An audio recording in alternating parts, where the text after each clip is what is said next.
You're welcome back to Channel Sport this morning. We're not being joined in the studio by Larry Pinel.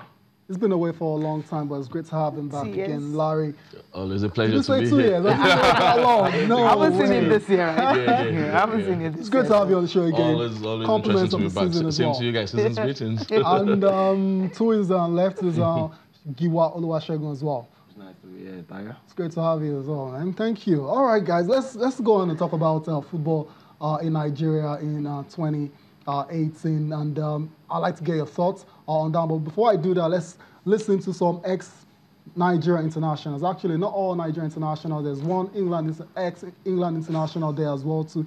I'm talking about John Fashanu, Samson Siasia, as well as Ifeanyi Udeze. They've been speaking and they've been rating football in the country in 2018. Talk about 2018 in football. I'll give Nigeria like 60% because we've done well 2018. We qualified for World Cup. We went to World Cup. Qualified for Nations Cup for next year. Our girls also qualified for female World Cup for next year. So I mean, all this is a good achievement, you know. So for me, I think we've done well in terms of football, and there's always room for improvement. So I think we'll do better. Let's talk about international football. I know everybody says, oh, not again. Okay, we didn't win the World Cup. It was a wonderful performance. We had the youngest team at the World Cup. That means the coach is a learned man. That means he's building for the future. And that means he didn't expect to win the World Cup taking the youngest team. Because you need the young brain and you need the old legs. And we didn't have that combination. We had young legs. And they were running everywhere.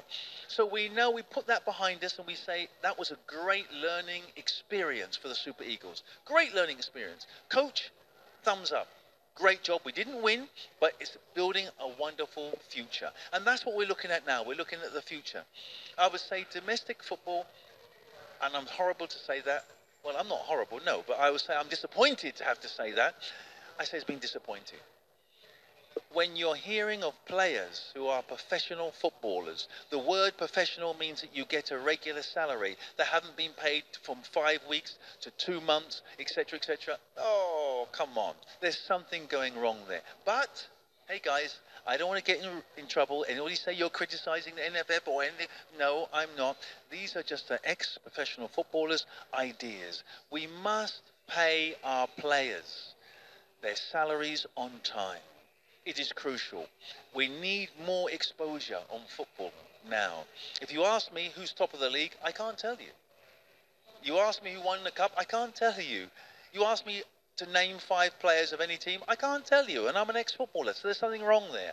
If it's not getting to me, who spend my life watching football, what about Mr. A, who's in the bar, supposedly watching football?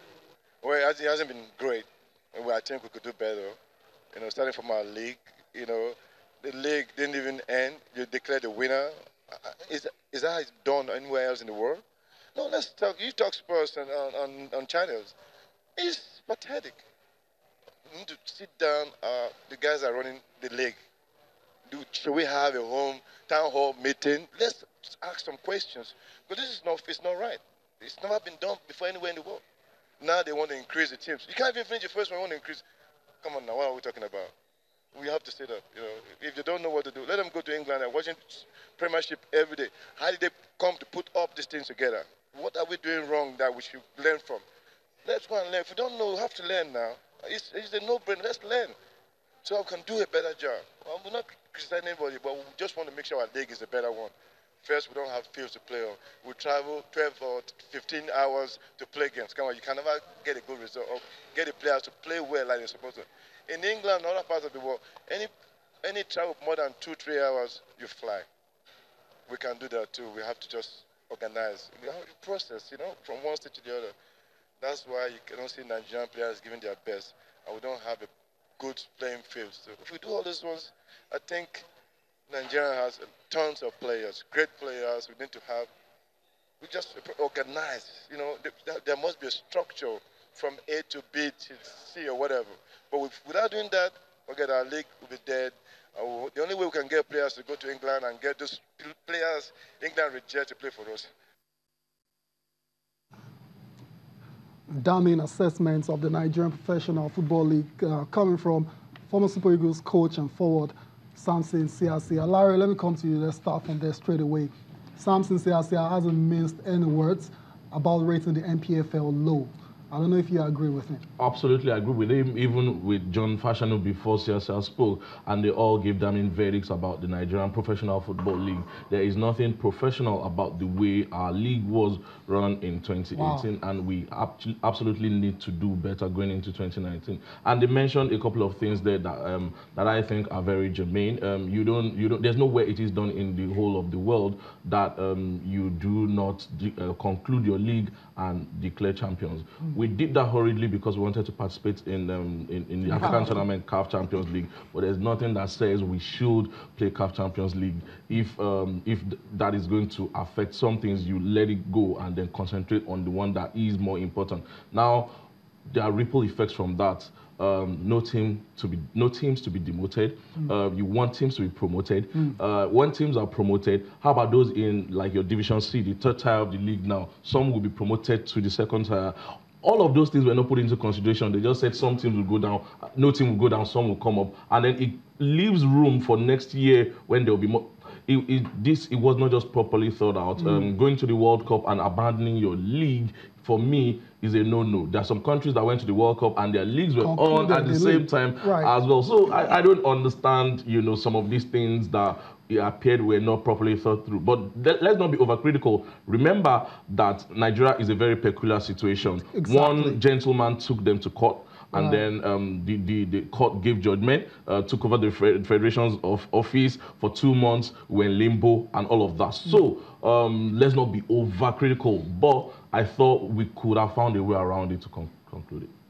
Okay, Giwa, what's your view about 2018? I mean, MPFL, for instance. Any positives or is it all negatives? All negatives for me. Really? Because when it comes to, apart from the table-wise, the total number of the team, we have to talk about the welfare of the teams. Okay, because, that's what John Fashion talked about. Even Siasa said the same thing. Okay. When it comes to their salaries, they need to be well taken care of, because if you want these guys to give a top performance on the pitch, you have to, psychologically, they have to be very all ready to go in. Because if they are being held salary, you ask them to play. And secondly, look at traveling for 2 hours to play a game, or more than 2 hours or 3 hours. Come on.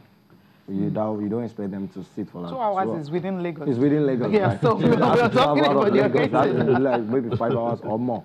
I mean, it's not done. We have to, look at all these things. Apart from the administrative aspect, the welfareism is very important. Very important. Well said. Okay, All right, let's talk about the Super Eagles as well. It's talked about how Nigeria went to the World Cup with the youngest squad, and it says it's a fantastic learning curve for them. But going forward, though, with that team that you saw, I mean, what is it looking like? I mean, what does the future hold for Nigeria? Well, I think we are beginning to get semblance of a team since USA '94. I've not really seen that sort of team that we could actually identify with and say this is the DNA of the team. This is how they're supposed to play. We are beginning to see Ganero give us a team that play a little bit of football. So you can almost predict your first 11. Even if you can't say all the 11 players, you can say, oh, you expect to see Leon Balogun and Trustekong in the defense. You expect to see in midfield, maybe John Mikel or Ndidi. You expect to see in attack, a Musa, Igalo, and Alex Iwobi, Kelechi Iheanacho. That is the core spine of the team. And then you chop and change there to have a team. We qualified for the Nations Cup with a game to spare, I think. Yes. Qualified for the World Cup with a game to spare. Went to the World Cup. Didn't do particularly well. I didn't expect that we were going to qualify in a group that had Argentina and Croatia. I didn't expect that we were going to qualify. Even though they had a good chance, though. Even though we had a good chance to qualify, and Argentina were not themselves at the tournament. Exactly. But 2018 for the Super Eagles. Well, for me, the main highlight for me was the jersey that caught global attention. Right. And I think we didn't even market that and take all of the glory that we could have from it. We could have sucked all of the monies from it as much as possible, because that was real. That was the highlight for me. I think I just love what you said about taking advantage of the success of the jersey. What are the things we could have done differently from what we did? I think the marketing team particularly could have done more for Nigeria in Nigeria. Okay. I thought majority of what we did for that jersey was outside of the country. It was successful in England. There were queues around the corner of people wanting to buy the jersey. The branded name, I don't want to mention the name, did a lot to promote the jersey itself. I thought we could have done more, especially with our league, with the teams. We could have launched it properly. The beach football, the under-17s, the under-20s, the female football. We could have had their own version. We could have milked it as much as possible and kept hammering it that, man, we did this. This is ours. We did this. But NFF, I don't know, they just allowed that to slip. Like it wasn't an achievement. But I think in London. the launch was done in London. There should have been a Nigerian version. We should have keyed into it, you know, and then produce replicas, even though they may not be as expensive as the one you buy in England, but produce the ones that we can buy. We didn't have to start ordering it all the way from their shops and all that. That's what most of us had to do. Exactly. I mean, we didn't have access to it. You have to order for it to come. I mean, these Nigerian jerseys come, but I can actually walk into a particular shop and see, okay, this is it. I'll just get it right there. But you have to wait after the World Cup before you started getting the original ones. So I don't think we lacked onto it the way we should. That was a fantastic point, right? How about you, Giwa? Well, apart from the jersey assessment, success in 2018 for the Super Eagles, I mean, it was a very great year for the Super Eagles. For me, I mean, the World Cup, Why great? To me, what we've qualified for the African Championship, that's one. Number two, for the 2018 World Cup, like you said earlier, we are not expected to, qualify from that group. But we did put up a fight. We gave Nigeria. They weren't disgraced? When, like you said, I mean, trying to get the result against Ireland, Argentina at the same time, Croatia, we put up a fight. Even we almost qualified, even not for the 9 minutes go for true. We lost concentration back there. But we have a team that we can depend on that, okay, we have a future, not old legs. We have the likes of Iwobi, Ndidi, and so forth. But these guys can be there for the next 4 or 5 years and try to gel together. Maybe the next World Cup, even the next African Championship, we might win it, who knows? Yeah, I like that. That positive. Like, we might win it. We have what it takes to do that. We heard from Odion Igalo a few days ago as well. They spoke on how Nigeria should go into that tournament next year. We don't know the host yet, with the target to win that competition. That has to be the minimum, maybe the semi-final. Remember that we've not played how many tournaments now? Last two tournaments now. We've missed 2 tournaments. But 2013, we went there and won in South Africa. We don't usually, I'm not sure if we usually do well when Northern African teams host. So if it goes to Egypt, not so sure. Okay, Tunisia 94, that was an exception and all. So we've won in Nigeria, we've won in Southern Africa. So anyway they take it, we should be confident these boys will be able to do well if they can get the right preparations, if they can get the right friendlies. We're playing Egypt sometime in March, and it's in Nigeria. So hopefully we could learn a couple of stuff from there. Right. Okay. Okay, that's it for the segment of the show now. We need to go on our break, and when we come back, it's going to be all about the English Premier League. Liverpool coasting home.